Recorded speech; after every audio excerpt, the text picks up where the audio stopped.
Hello, friends. This is Dave Hurwitz, executive editor at ClassicsToday.com, here to answer a musical question proposed by one of you. The question was this: why is it that so many of today's young conductors start a cycle of symphonies or a recording project, and they're so inconsistent? You've got things that are either very, very, very good or really, really, really terrible. And there seems to be almost nothing in the middle.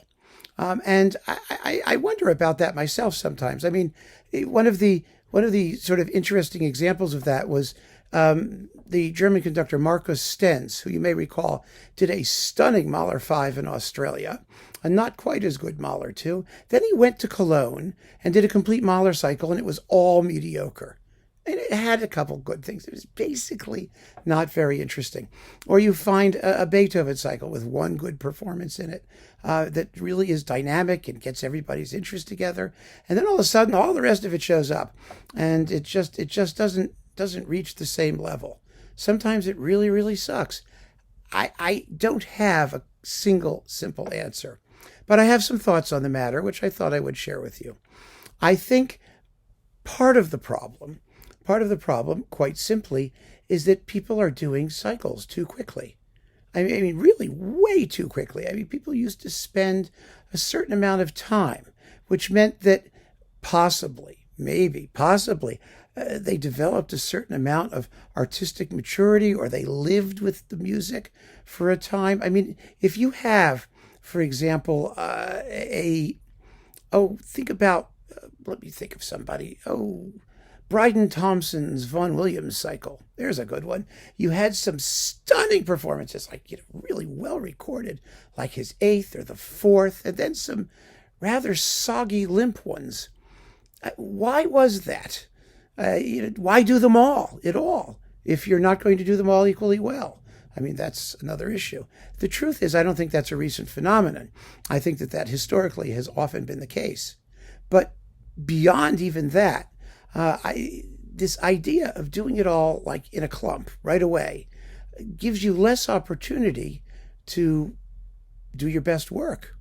Conductors these days, the other issue number 2, let's put it that way, is conductors no longer live and work with the same orchestra for years before embarking on these things, which is also a time issue.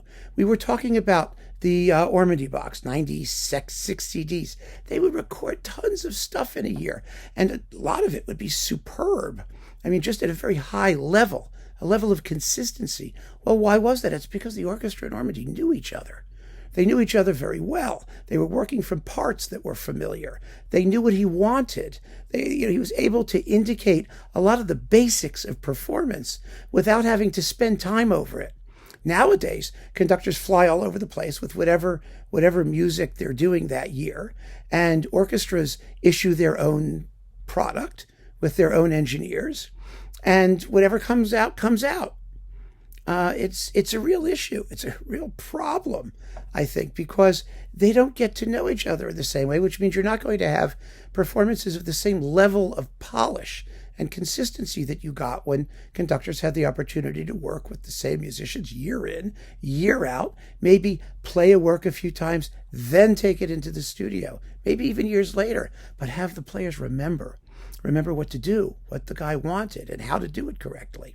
That's another issue. A third issue, which we've talked about quite a few times, actually, is the prevalence of live recordings over studio recordings. Now, the original theory behind doing live recordings, for some conductors like Leonard Bernstein, he liked the spontaneity. They like having an audience. They like the idea of being able to play the music with the excitement of a live event. But that means also that you're going to get all of the accident-prone things that happen live. Sometimes they may just have an off day. And even more to the point, you don't have a producer who can say to the artist, hey, do it over. This didn't come out well. Even if you have a patch session, even if you take, the average of several live performances, which of course vitiates the entire point of doing it live in the first place, doesn't it? I mean, it makes the whole thing a hypocrisy. The real reason these things are done live now is because it's cheap. They can do it that way. It's much cheaper than taking everyone to the studio for a dedicated recording session.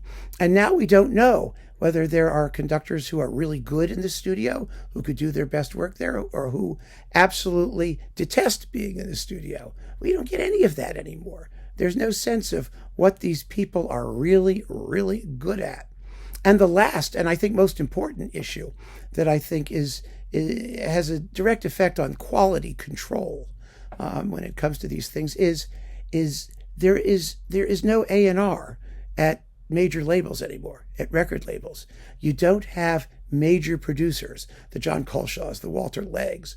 I mean, the people who sat down, knew what the artist's strengths and weaknesses were, and programmed their recordings around them, who allowed them to do their best work, and who could say to them, hold it, we're not going to do this right now. Either you're not ready, or it's not going to sound particularly good if you do it now because it's not your strength. I mean, the conductor may be furious. They may jump to another label, or the soloist, or whoever it is. Remember with the Concertgebouw, they wouldn't allow Bernard Haitink, who was their conductor, to do a Beethoven cycle because they felt he was too young and he wasn't ready. And so they had a co-conductor, Eugen Joachim, who made the Beethoven cycle. And Haitink was furious, and he went and did it with the London Philharmonic instead. Phillips let him do it. It sucked. And he admitted later that it sucked. Actually, his Beethoven usually sucked. It wasn't his thing. It really wasn't. And that's another major issue. You can't let the inmates run the asylum.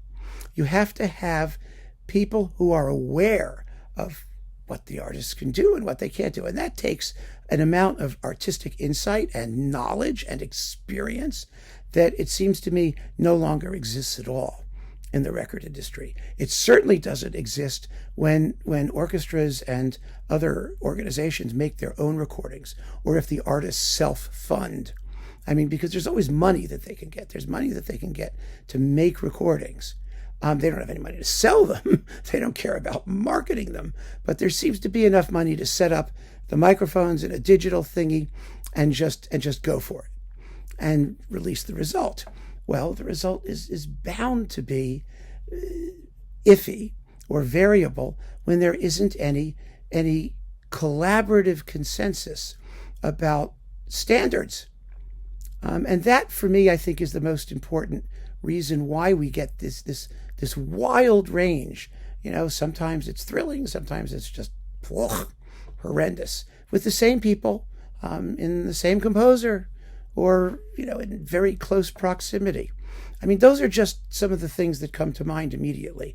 But I think that kind of sums up where we are. The situation today with respect to making recordings is not such that would guarantee an intelligently programmed, consistent level of excellence throughout a wide range of recordings over a long period of time.